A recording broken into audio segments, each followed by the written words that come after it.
I think creativity, fun. You're allowed to be a kid and to find delight in life. He was so enormously talented. His rules were don't ever create something that is just like something else. Sometimes you get one of something that is so unique that it can't be replicated. So I think that's Jim. When I go see a film, I like to be happier than I was when I went in. I like a film to leave me with an up feeling. And I like a picture to have a sense of substance. I like it to be about things that matter to me.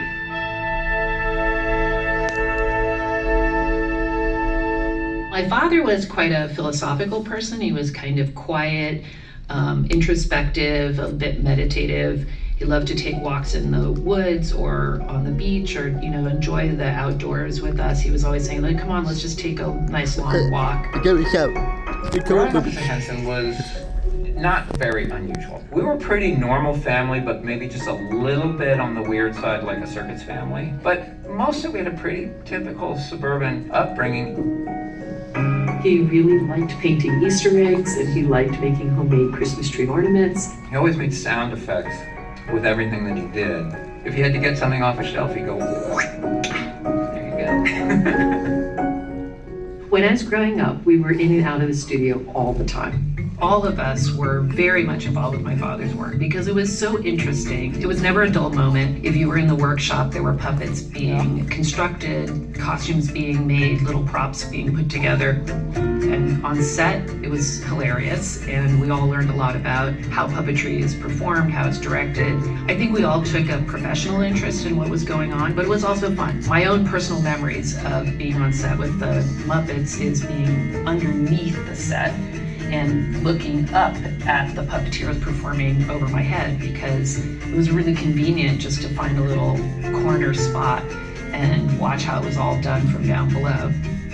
He had a way of working where everybody felt very creatively invested. My dad used to say, I don't know how something's gonna finish. It'll finish however these 400 people can make the movie look and feel. He has a vision, he has a very precise vision, but then it's very open to interpretation. So as artists come in and around, they have ideas, thoughts. He loves integrating what everybody's doing.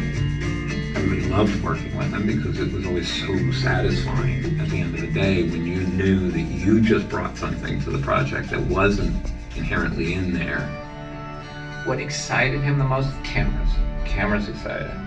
He loved production design. He loved the illusion, making the illusion and capturing it in camera. He loved camera tricks. Ready?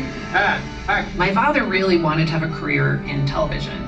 So when he looked at puppetry, it wasn't from the point of view of following in an age-old tradition of marionettes or rod puppets. He just looked at it with a really open mind. What could this medium be?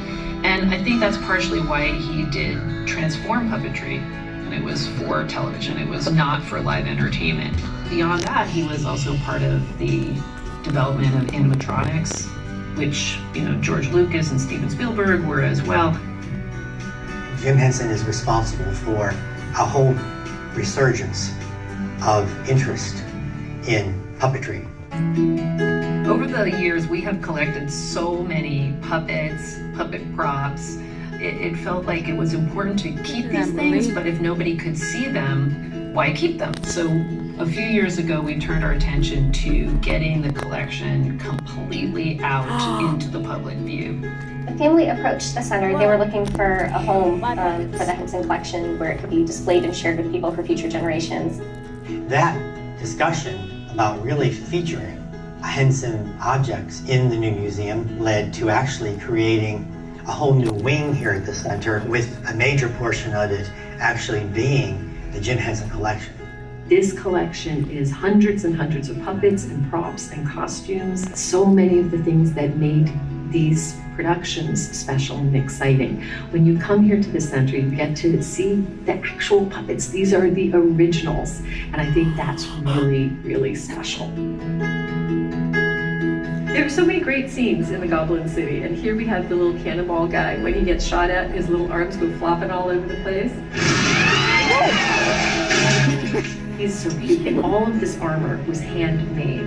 The wonderful craftsmen, like putting in each little rivet equipment to make this armor.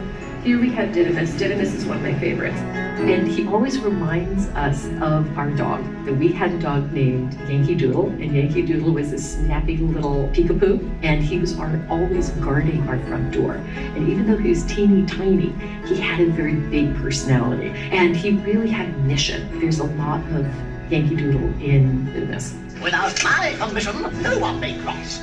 Jim Henson actually was at the center when we opened and cut the ribbon with Kermit the Frog. His family has remained involved with the center throughout our history here. We were a really good puppet-centric place to host it and really to tell the story of Jim as a puppeteer. These door knockers were sculpted, but they're actually made of foam. So it looks like they're made of bronze, but in fact it's soft foam. And so when they come alive and start to talk, it's just so magical. It's very rude to stare. Naturally, a foam puppet will just fall apart. Like, we like to say it's toast because the puppet just crumbles like a dried piece of toast. So restoring foam puppets is extremely difficult. I never thought that I would ever touch any of Henson's work. I had always hoped that I would, but the reality is I didn't think that there was a way that would have been paved for me as a kid. There can be a puppet that looks really great on the outside, but then you put your hand inside to perform it, and the inside is like this, and then you know it needs some restoration. Absolutely. We have a large collection of labyrinth objects. They come in, and I conserve them. Now this is a pretty wild one. This is a plaster cast of the hoggle head.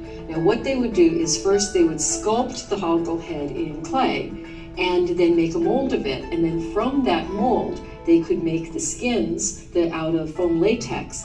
And you can see the incredible detail that the sculptor got into every single wrinkle to make him really feel real. I'll take as far as I can. Then you're on your own, right? Right. Now what do we have here?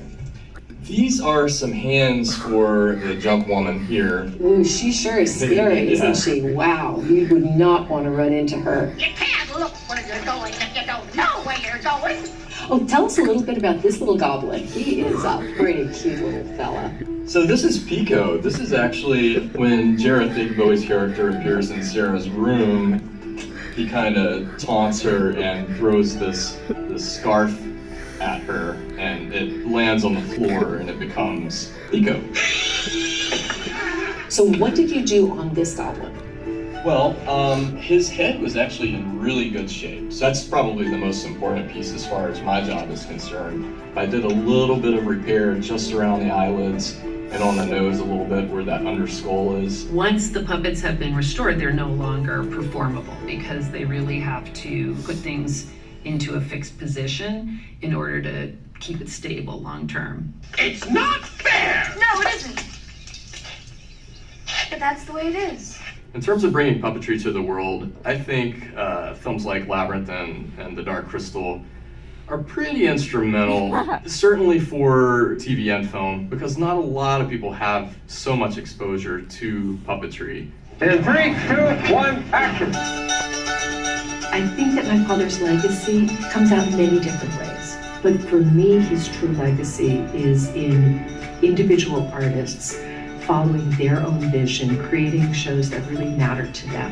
And that's what we try to support at the Jim Henson Foundation. Creating this really incredibly collaborative and artistic community, I think, was key to what he did, and really inspiring a new generation. When I look at Jim's work, I see Jim in it. His way of looking at life.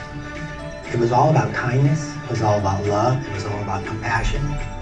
It was all about understanding the human experience.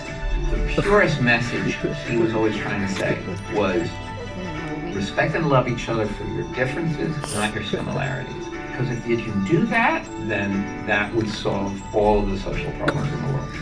I think my father will definitely be remembered as a puppeteer and as someone who transformed the art of puppetry. There's a Jim Henson thing underneath it all. There's a heart and a little bit of irreverence to everything that he does. He was a genius, you know. I think he was so creative, so spectacularly creative, and reached so many people with his art and had such an impact on so many people. And his creations are loved by so many people around the world. So, you know, he was really an extraordinary person. He was the one and only. That is over.